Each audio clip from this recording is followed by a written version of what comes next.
खबरें जो आपको सीधे जोड़ती हैं हमसे, जिनका आपकी जिंदगी पर होता है सीधा असर। खबरों की वही तस्वीर, बिना बदले बिना डरे, जज्बा सच का लिए, सच दिखाते हैं। जोधपुर में चर्चित साध्वी प्रेम बाईसा की रहस्यमय मौत को 18 दिन पूरे होने के बाद पुलिस ने मामले का खुलासा कर दिया। पोस्टमार्टम के बाद एफएसएल और viscera report Jodhpur police commissionerate को मिल चुकी है, जिसके आधार पर एसआईटी लगातार जांच कर रही थी। वहीं साध्वी प्रेम बाईसा के पिता विरामनाथ अब भी उपवास पर हैं और न्याय की मांग कर रहे हैं। मामले के खुलासे को लेकर ओम प्रकाश पासवान ने शुक्रवार को प्रेस कॉन्फ्रेंस कर मीडिया को जानकारी दी।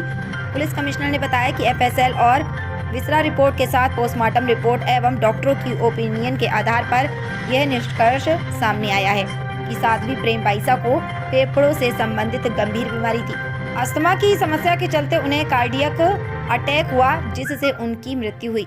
पुलिस के अनुसार इस पूरे मामले में अब तक 44 लोगों से पूछताछ की जा चुकी है। 106 मोबाइल नंबरों की कॉल डिटेल रिकॉर्ड खंगाली गई है और 37 नमूने एफएसएल भेजे गए थे।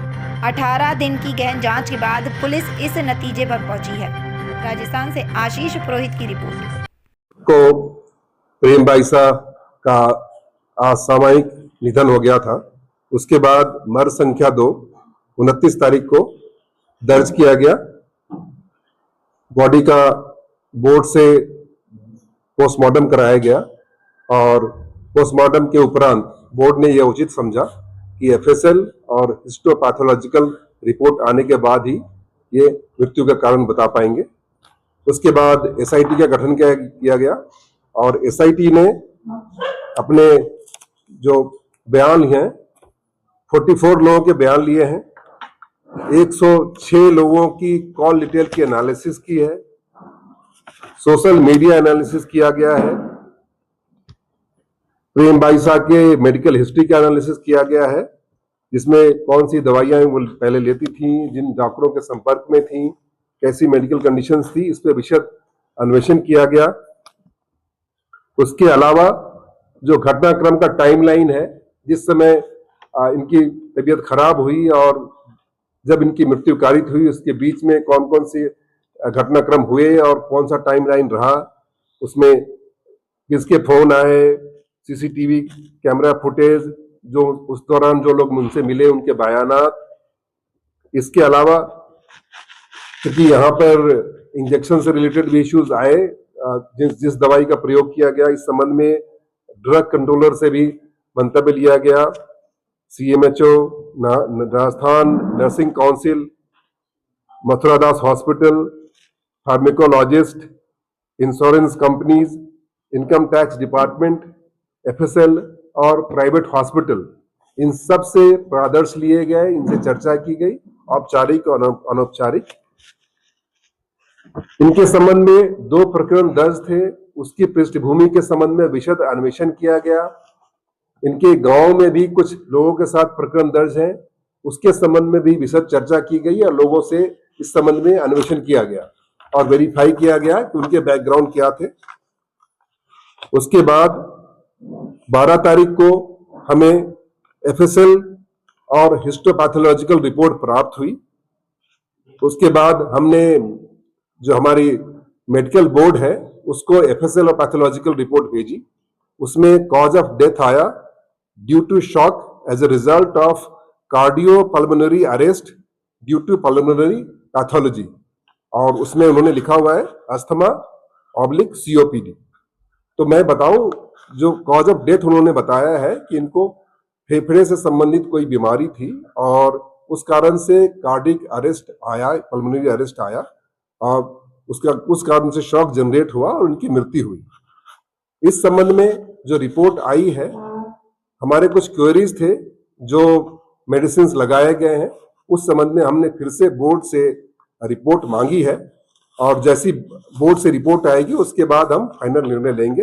परंतु मैं आपको बता दूं, इस दौरान जिन जिन लोगों के बयान लिए गए, जो तथ्य संग्रहित किए गए, जो साइंटिफिक अन्वेषण किया गया, उसमें यह तथ्य बहुत ही क्लियर कट आया कि इसमें पॉइजन नहीं पाया गया है बॉडी में, कोई सेक्सुअल ऑफेंस करना नहीं पाया गया है और कोई ऐसी एक्सटर्नल इंजरी या इंटरनल इंजरी नहीं पाई गई है। एक तथ्य सामने आया कि जो इंजेक्शन दिया गया है देवी सिंह जो कंपाउंडर है उनके द्वारा, तो उसमें ड्रग रूल की अवहेलना पाई गई, क्योंकि जो मेडिसिन दिए गए थे वो शेड्यूल एच में आते हैं और उसको एक प्रिस्क्राइब्ड मेडिकल प्रेडिक्शनर ही दे सकता है जो कि शेड्यूल ड्रग है। नेशनल मेडिकल कमीशन एक्ट 2019 की भी अवहेलना पाई गई, क्योंकि वो रजिस्टर्ड प्रैक्टिशनर नहीं थे। इसके अलावा national nursing and midwifery commission act 2023 की भी अवहेलना है, क्योंकि ये नर्सिंग का कोर्स कर चुके थे, परंतु इन्होंने जो मेडिसिन एक रजिस्टर्ड डॉक्टर दे सकता है उन्होंने वो एडमिनिस्टर किया। क्योंकि ये पहले भी उनके यहाँ इलाज के लिए जाते थे, जैसा कि तथ्यों में आया है और एनिमेशन में भी आया है। इनके नॉलेज में था कि किन मेडिकल कंडीशंस में वो गुजर रही हैं। इसके बावजूद भी उन्होंने जो सेट नॉर्म्स हैं उनकी अवहेलना की, तो प्रथम दृष्टया उपेक्षापूर्ण कृत्य करना कंपाउंडर के द्वारा पाया गया है। इस संबंध में जैसे ही हमारी पोस्टमार्टम की जो बोर्ड है उसकी तरफ से जो हमने एक्सप्लेनेशन मांगे हैं और उसकी रिपोर्ट आएगी तो हम बीएनएस और जो राजस्थान मेडिकल एक्ट 1952 के तहत कार्रवाई करेंगे। तो उनसे बात हुई क्या, वो किस लोगों के खिलाफ कार्रवाई चाहते हैं? उन्होंने वहां पे थाने के बाहर एक बयान भी दिया था कि मैंने वो बताया जो लोग उनको परेशान करते थे, कोई नाम आया सामने? मेरा सिर्फ इतना कहना है कि जो पोस्टमार्टम की रिपोर्ट है, जो जितने साक्ष्य हैं, मैंने कहा आपने देखा होगा 44 लोगों के बयान है और अनौपचारिक लोगों पे पता नहीं है, सैकड़ों लोगों से हमने चर्चाएं की हैं।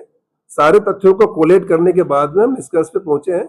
और जो आप बात कर रहे हैं, डेफिनेटली पुलिस ने हर एक परिस्थिति को रूल आउट करने की कोशिश की है। और आज मैं कह रहा हूं, आज हमारे पास फाइल में कोई ऐसे तथ्य नहीं आए हैं जो इस घटना से, मैं बार बार कह रहा हूं, इस घटना से संबंधित हो जिसमें कि उनका मॉडिफाइड इंटेंशन शो कर रहा है।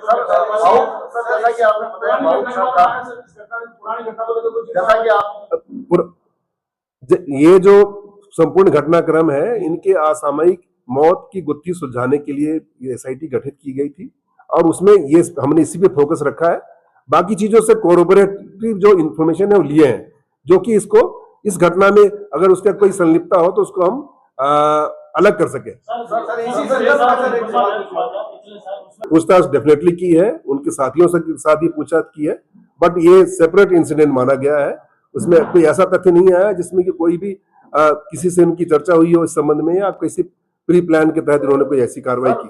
जैसा कि आपने बताया बहुत भावुक क्षण था, भावुक क्षण में भी वो कितनी सहमति पोस्ट करवा देता है।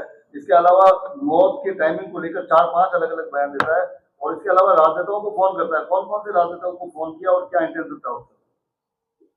जब पुलिस अन्वेषण करती है, स्पेशली एसआईटी अन्वेषण करती है, और भी SIT is headed by a very qualified lady officer. मेरा सिर्फ आपको इतना ही कहना है कि हमारा जो फोकस रहता है अन्वेषण पे रहता है। उन्होंने किन नेताओं को फोन किया ये इंडिविजुअल इंपॉर्टेंट नहीं है, तथ्य ये इंपॉर्टेंट है कि क्या इस घटना से संबंधित कोई चीज उनसे डिस्कस की गई और क्या ऐसा कोई इंटेंशन अब क्रिएट कर पाए जो कि इस घटना में किसी की संलिप्तता को जाहिर करता हो। मैं आपको बताता हूं, अभी तक कोई ऐसा तथ्य सामने नहीं आया जिसके साथ उन्होंने षड्यंत्र रच करके घटना को कारित की हो। क्योंकि ये जो मृत्यु जो कारित हुई है उसमें जो ओपिनियन है, ओपिनियन ऐसा कुछ है ही नहीं जिसमें कि वो षड्यंत्र की बुआती हो। सर इसी संदर्भ में सर, क्या डक्षणा पहली बार लगा उनको और देवी सिंह का 5 घंटे तक इंतजार करना? पहला फोन किया गया था जब वो ड्यूटी पर था, दूसरा फोन करने के बाद में 4-5 घंटे बाद पहुंचता है, तो इसका क्या वजह है? सिर्फ दूसरा इंजेक्शन 5 घंटे इंतजार करने के बाद में डक्षणा लगाना, क्या डक्षणा रिएक्शन किया, डेथ हुई है? तो कहेंगे पहले भी तो लगा होगा इंजेक्शन, आज समय थे या बाहर से लाए किसी दुकान से 12 बजे फोन किया पहला उसको, एक 25 कॉल हुआ था और 5 बजे पहुंचा, तब तक 5 बजे कुछ नहीं किया। एक बातें करिए सर, यही सबसे बड़ा सवाल है। उसने आप ठीक है, आपका सवाल हो गया हो तो मैं उसे आंसर दे। ऐसा नहीं है कि सिर्फ एसआईटी के लोगों ने देवी सिंह से बातें की है। देवी सिंह से हमने भी विशद चर्चा की as a head of the family और it was my duty also.